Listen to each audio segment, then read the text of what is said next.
Ever had one of those days where everything just goes completely sideways? Well, multiply that feeling by about 200,000, and you start to get a picture of what happened at London Heathrow. Yeah, busiest airport in Europe, possibly the second busiest in the world. Right, completely shut down for an entire day. I mean, just think about that for a second. The ripple effects are just mind-boggling, and that's what we're going to try to untangle today. A deep dive into what happens when a major transportation hub like that just grinds to a halt. So we've got a bunch of eyewitness accounts, news reports, and expert analogies, and we're going to piece together what happened, why it happened, and what it all means for, the future of travel and frankly, the interconnectedness of our world. Yeah, I mean, the fragility of these systems that we all rely on. Exactly. So let's jump right in. March 21st, 2025. A Friday, no less. The worst possible day. A fire breaks out at an electrical substation in Hayes, West London. Now on its own, not great but manageable. Right, wrong. This substation supplies power to Heathrow Airport and a whole bunch more. Thousands of homes in the area were also affected by the power outage, and about 150 people had to be evacuated just because of the severity of the fire. But the impact on the airport was just massive. Over 1,300 flights either canceled or diverted. We're talking roughly 230,000 passengers, stranded flights backed up across the globe. And it all stems back to this one fire at a seemingly insignificant substation. I mean, who knew that a single substation could cripple one of the busiest airports in the world? It really exposes that vulnerability, right? Like, we think of these systems as being robust, but then something like this happens and it's like a domino effect. Totally. And then you start to think about, okay, what about other critical infrastructure? What about power grids, communication networks? Food supply chains. Yeah, it's a bit unsettling when you start to connect those dots. But let's get back to Heathrow and try to understand how this unfolded. So the fire breaks out, and pretty quickly it becomes clear that this isn't just a minor power blip. Heathrow announces that the airport will be closed until midnight local time. Can you imagine you're at home packing your bags, excited for your trip, and suddenly you see that notification on your phone? Heathrow closed. Nightmare. Total nightmare. And the advice was basically stay put. Don't even bother coming to the airport. Unless you really enjoy spending hours sitting in a terminal with no flights going out. Exactly. Call your airline, figure out what's going on. But for those who were already in the air, on their way to Heathrow, well, they were in for a whole different kind of chaos. About 120 aircraft had to be diverted mid-flight, some to other London airports like Gatwick and Manchester, which were really stepping up to help. Right, but those airports can only handle so much. Exactly. So many flights were sent further afield, Paris, Frankfurt, even Shannon in Ireland. We're talking long-haul flights coming in from Asia, Africa, the Americas, and suddenly they're having to make these unplanned pit stops. Just imagine the logistical nightmare for the airlines, for air traffic control, and of course for the passengers themselves. Oh, absolutely. One of the things that really stood out to me was the story of this BBC reporter, Thomas Mintosh. He was in Athens, getting ready to fly back to London after covering a football match. He'd already gone through security passport control. He was literally in the breakfast queue when they announced that his flight was canceled. So frustrating. Right, and then he had to go back through passport control just to get out of the airport.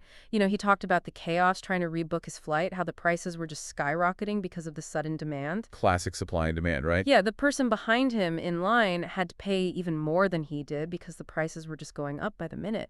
And this wasn't just happening in Athens. It was happening all over Europe, all over the world, as people scrambled to find alternative routes back to London or to their final destinations. And back at Heathrow itself, it was this eerie scene.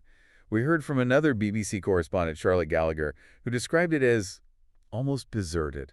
She was near Terminals 2 and 3, which are usually just packed with cars, buses, taxis. A constant stream of people coming and going. Right, and she said the roads were practically empty, just a few police cars driving around, turning away people who hadn't heard the news and were still showing up at the airport. It's crazy to think about the contrast. A place that's normally so full of life and energy suddenly reduced to this almost ghost town. And under that surface, you've got this huge logistical scramble going on. Absolutely. Airlines trying to figure out where to send their planes, how to get their crews in the right places, how to rebook thousands and thousands of passengers. So let's dig into that logistical nightmare a little bit. Why is a full-day closure at Heathrow such a big deal? I mean, we've already touched on it, but it's worth really emphasizing. Yeah, I mean, we throw around terms like major hub, but what does that actually mean in practical terms? Well, Heathrow handled 83 million passengers last year. That's more than some countries' entire populations. And on an average day, they're dealing with about 230,000 passengers. So when that flow is suddenly cut off, it creates a ripple effect that's felt throughout the entire aviation network. It's like a giant traffic jam in the eye. Exactly. And one of the biggest challenges is what they call aircraft and crew displacement. So you've got all these planes that were supposed to land at Heathrow. Now they're scattered across Europe in different airports. And each one of those planes was supposed to then go on to another destination. Right, so a plane that gets diverted to Paris can operate its scheduled flight from Heathrow later that day or the next morning, and then that affects all the passengers on that flight and so on and so forth. Plus, you've got the issue of crew work hour limitations. Pilots and cabin crew can only work a certain number of hours before they need to rest. It's a safety issue. Exactly, and these delays and diversions throw off those carefully calculated schedules. So even if a plane is in the right place, you might not have a crew who's legally allowed to fly it. Which means the airline has to find a replacement crew, which is not easy when you've got this massive disruption going on. So the airlines are basically playing a giant game of logistical Tetris, trying to get their planes and their crews the right places at the right time with all these new constraints. And we saw airlines taking all sorts of unusual steps to try to manage the situation.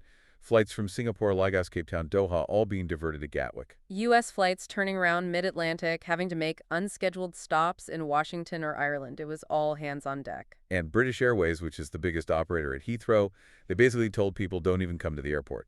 They were diverting as many inbound flights as possible to Gatwick and Manchester. Right, and Air India had a flight from Mumbai that had to turn back, and another flight from Delhi that ended up in Frankfurt. Interestingly, they specifically said that their Gatwick operations were unaffected, which really highlights how localized this Heathrow problem was. And kudos to Gatwick for publicly saying they were ready to assist. I mean, in a crisis like this, you really need that kind of cooperation between airports. Absolutely. It's all about trying to minimize the disruption for passengers as much as possible. But of course, this raises a whole bunch of other questions, right? Like, who's responsible for taking care of all these stranded passengers? Accommodation, food compensation for missed connections. Yeah, this is where it gets a little sticky. The airlines are likely to argue that this was an extraordinary circumstance outside of their control. An act of God, as they say. Exactly, and that could limit their liability for compensation.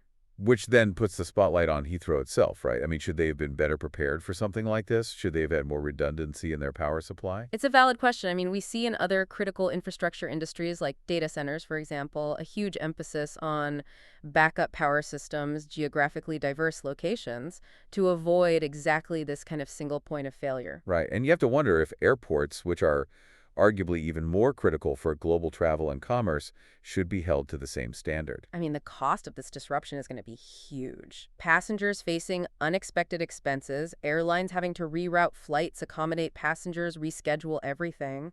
And Heathrow itself losing a full day of revenue, plus all the knock-on effects on businesses that rely on air travel tourism, the whole economy, really. It's a massive chain reaction, and even once the power was restored at Heathrow, which they were projecting for around midnight, it's not like everything just magically goes back to normal. Right, you've still got all these planes and crews out of position. You've got a backlog of passengers all needing to be rebooked. It could take days, if not weeks, to fully recover from this. And remember, it was a Friday, one of the busiest travel days of the week, so they were already operating at near capacity. It's almost like the worst possible day for something like this to happen. Yeah, the timing couldn't have been much worse. And even with the fire itself, it wasn't like it was a quick in-and-out situation.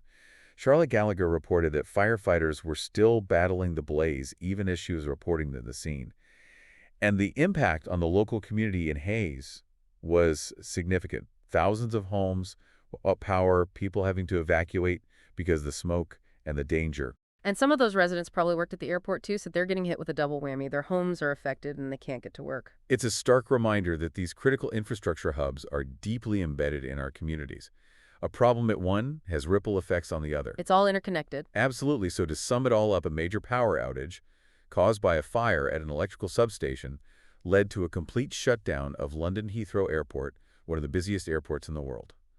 The impact was immediate and widespread flights canceled and diverted stranded passengers, logistical chaos, financial losses, and a ripple effect that's still being felt. And I think the big takeaway here is the vulnerability of these systems that we rely on. It makes you think about how prepared we are as individuals and as a society for these kinds of unexpected events. And what lessons can we learn from this? About redundancy, about resilience, about maybe having backup plans for our own travel plans. Foods for thought, right? It definitely is. So there you have it, folks. Thanks for joining us for this deep dive into the chaos at Heathrow. Hopefully it's given you something to think about the next time you're planning a trip or just going about your day. Safe travels, everyone. Until next time.